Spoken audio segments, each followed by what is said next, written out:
Hey, what's up, guys? It's hashtag Cardboi Cole here. We got hashtag Cardboi Rowan Ryko on the other side of the camera. That's We're doing me. a deck profile. It's my turn. Yay, cool. For Totally, take two. Totally didn't do this before. Take number two. We did the first time of this. The deck got outdated because of the vandalist, so we had to do it again. You waited like 3 weeks to upload it. Yeah, we did. Whoopsie. Right. But anyway, Nintendo Wii. Yeah, and let's get into it though. This is a deck that you can obviously see from the thumbnail and the title. It's Dinos, baby. I've been playing Buster this. Blader. No, that's a lovely map though.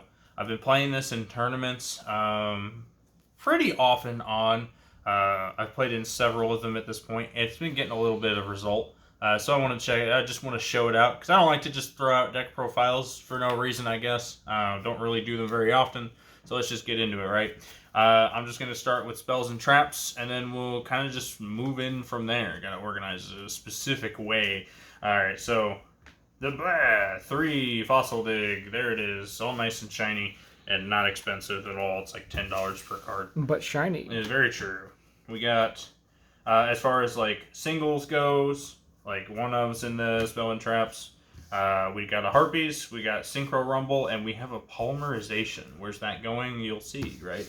You'll see. All that good stuff. Hold that to the side for now. We got 2 Ground Dino. Ground Dino, pretty good. I tried running it at 3 digitally, didn't like it, so it's at 2 forever now. Pretty cool card. 2 of them things. Pretty good. Then the pills. I recommend having 2 pills. This is Beta Evolution pill. Not that good, but it does come up. And sometimes having 2 double evolution pills doesn't really do anything for you because you can only do it really once. But pretty good cards, obviously, to have. And then we have Lost World and a Terraforming to go with it. Honestly, Terraforming at this point is more like side deck bait. It's not really like all that important in this deck anymore. Again, I'll get to it in a minute, but Lost World you definitely want to have until more of that Dino stuff comes out. Then we get into some of the interruptions. We got 3 Imperm. Honestly, it flows pretty well with the deck. Better than most hand traps do. We got 3 Ash. 3 Ash, pretty self-explanatory. Pretty good. You can also replace it with Ghost Ogre. And 3 Molt Charmy, dude. This card has already hasn't even been out really for all that long. It's been doing some numbers. It's been getting me some really spicy hands, some pretty broken hands. Because in Dinos, I mean, if you have like 7 or 8 cards in hand, I mean, you pretty much have full combo guaranteed no matter what. You can play through like 7 interruptions. Pretty good. Pretty solid. And then we get into another one as also an interruption. This lovely guy should be banned. He should be banned again. He's mean and gross. Protos. And but we love him, and our deck can easily facilitate it, so we throw him in. Throwing him. And he's Worm, so we can summon him if we get locked. I also run the Scrap package. That includes Scrap Wyvern, which you'll see here in a moment. Pretty simple, pretty self-explanatory. Some people run, like, I think it's Scrap Beast or Scrap Orthos or whatever it's called. I don't really like that card because it kind of gets a little bricky. It kind of clogs your hand, and oftentimes you will see these cards like gravitate towards your hand, and you really don't want Golem. You can have Chimera in your hand. It's just not very. Optimal. It's just not very. It's not optimal, but it's not preferable either. It's just kind of. I don't know. It's just kind of there. You can still get around and make the full play even if you have Chimera in your hand.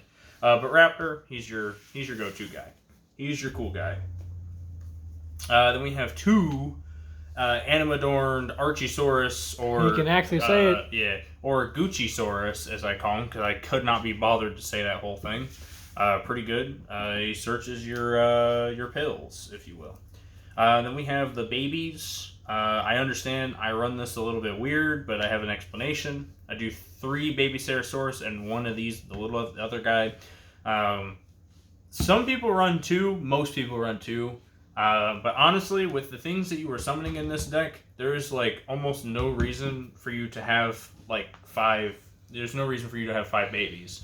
Like These guys are already technically babies. Like, I mean, some people, I mean, now with the new stuff that's coming out, it might be a good idea to maybe run like a baby tuner, like Yugioh or something like that. But it's just not really all that worth it. You get everything out already. You just need the one Petite Pteranodon. That's all you need. Then we have the other one of dinos. We have good old Kaito Petra, and then we have Misk. Obviously, Misk is Misk. The deck does not run without it. It's practically like the heart and soul of the deck. It'll run forever. If this thing ever goes past 1, it's going to be a problem. Kaito Petra, whatever. He's pretty good. I kind of debated using him for so long because he kind of does require you to run, again, poly, because, yeah, I mean, it is what it is. It kind of potentially can clog up your hand. But it's pretty good, and it has pretty good payout, and it is very recurable, too. So, pretty solid. Next, we got 3 Oviraptor. 3 Oviraptor, pretty good. Self-explanatory, searches, dumps, whatever you really need to do. And then we get into some of the normal stuff, as in the Xeno package. So we got, going with the ground Xeno, we got 2 Xenometeorus, and then 1 Frostosaurus, the GOAT, the game winner, if you will. There he is. There he is. He's big and he's bulky and he's cool, I guess. For thousands of years he lay dormant. Yes, he's very frozen in time. But pretty good. Sets up for, rank 6 plays. Sets up for level 12 synchro. Sets up for a lot of stuff, honestly. You can run another normal. I would recommend also running a level 4 normal, but again, you kind of risk clogging things up a little bit. And when it comes to dinos, you don't really need very many cards to do full combo, but if you have too many bricks, it just ain't gonna fly. We got one Pankratops. I did try running it at 2, but again, with stuff that I run in my extra deck, there's really not a reason to. We'll get to it in a moment. And then we got 2 Kaijus. They're searchable. That's literally it. Otherwise, I wouldn't run them. He's mad. If they weren't searchable, wouldn't run them. And then we have UCT, another bread and butter of the deck. One of the most annoying cards in Yu-Gi-Oh! Probably. A lot of people hate him. A lot of people have rage quit on me with this card. I get it. But stay mad. Stay mad. Go face down. Boo. Alright, let's go into that. Summoning a link monster. Why I held Feather Duster back, but let's go ahead and get into the extra deck. As promised, that's that good old Scrap Wyvern. Pretty self-explanatory as far as what the Scrap package does. That's your main goal at the end of the day. Plus, you can get it for your Link 3 or 4, depending on how good the board ends up being at the end of the day. Then we got 1 SP. SP is SP. Pretty good. Honestly, it's in this deck. It's not a card you want all the time. But if you got to go into it, you got to go into it. And honestly, it's kind of hard to get over still. So it is an option. I don't know why I'm doing that. And we got Nightmare Unicorn. I threw this in as from a suggestion that someone gave me. It hasn't come up really a whole lot, but it has won me a couple games. It's just good to have a Link 3 in. If there is a Link 3 dinosaur, but it's not good, and the materials to summon it are kind of costly and kind of conflict with the deck. So, I mean, any Link 3 that you can just generically summon, it's pretty good. I just went with Unicorn because I'm more familiar with it. Then we have Borrelsword, another game winner. A lot of people love him.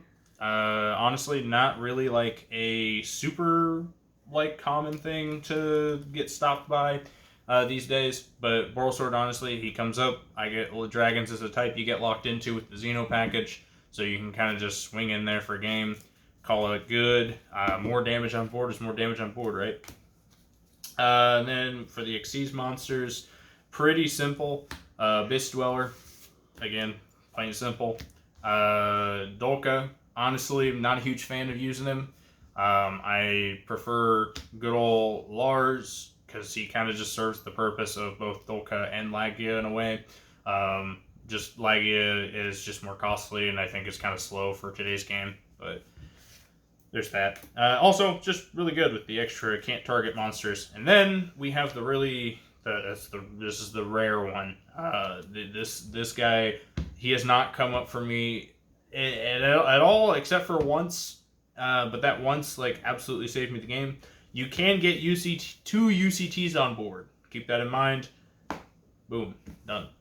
You can make them. So cool stuff. Very cool. He's big. He is cool, and he's big. And again, when you get locked into the Xeno package, it's something you can make. And honestly, sometimes having that guy on board is better than having two UCTs because, you know, main phase is main phase. They can still get around it. Coral Dragon. That's a recent addition. I don't think I've gotten to use him yet. Like physically, but online, he gets a couple of funny plays out. It's pretty cool, and he's still a level 6 tuner, so you can still make use out of that. Pretty good and important for later.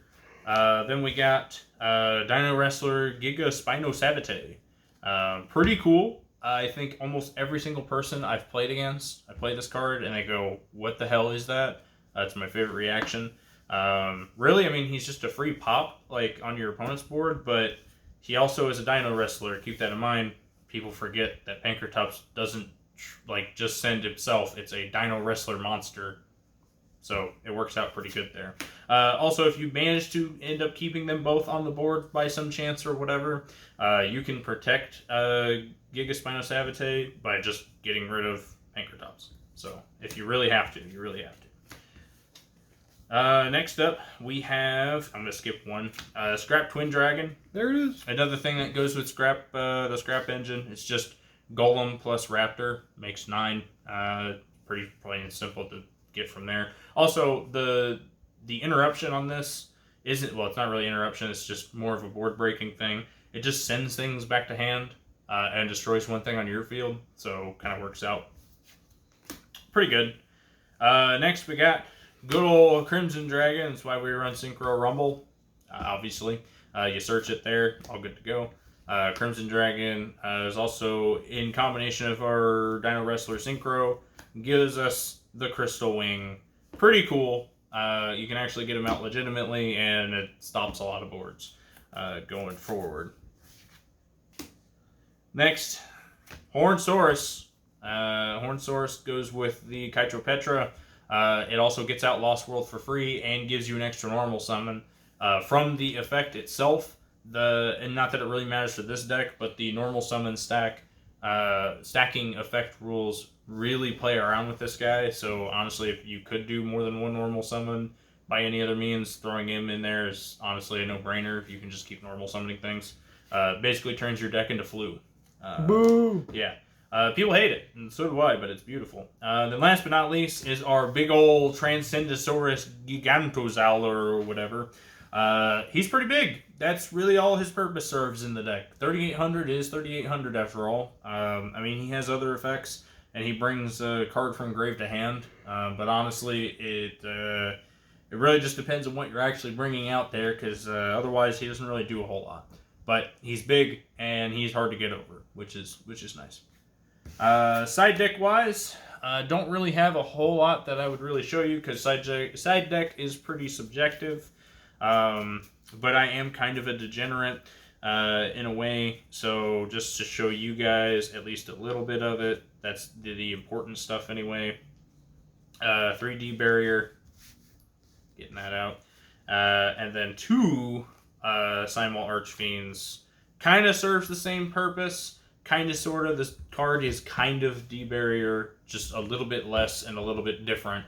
But it's basically just, I mean, if your opponent's running a combo deck, you side it in any way, and it'll effectively be D-Barrier. It just really depends on what they land on, or like you're just gonna have to play it around specifically the opponent. And then other than that, you can run. I mean, there's a lot of, again, open-endedness when it comes to decks, but we are leaning more towards a Nibiru meta, so I have 2 of those sided in, kind of debating on doing a third.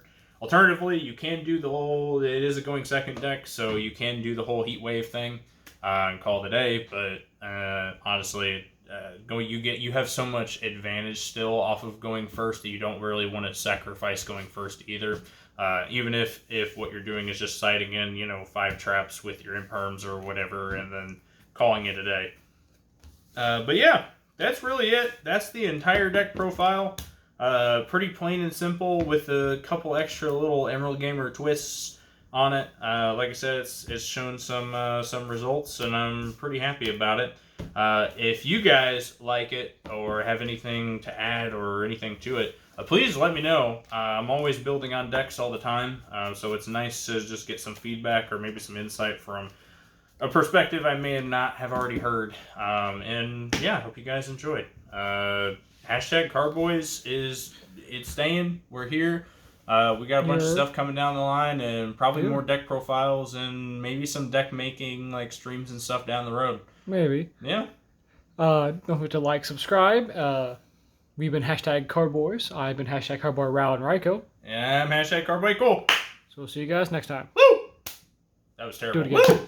Do it again. Oh, woo! There you go. All right.